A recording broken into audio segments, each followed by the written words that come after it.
Hi guys, today we'll talk about how to fix or how to solve the problem of not loading on Shein.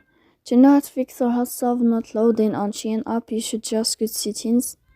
Here you can click on apps, default apps, app settings. Then this list you will enter to the window or to the app of Shein and you can click. Here in this page of app info, you can click on first stop and you can click OK. Here we'll enter to the window of storage. Then you can click clear cache.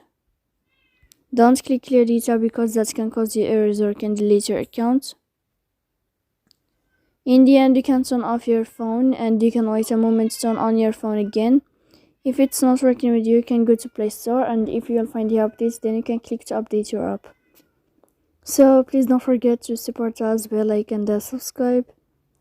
See you next time in another video, and thank you for your attention.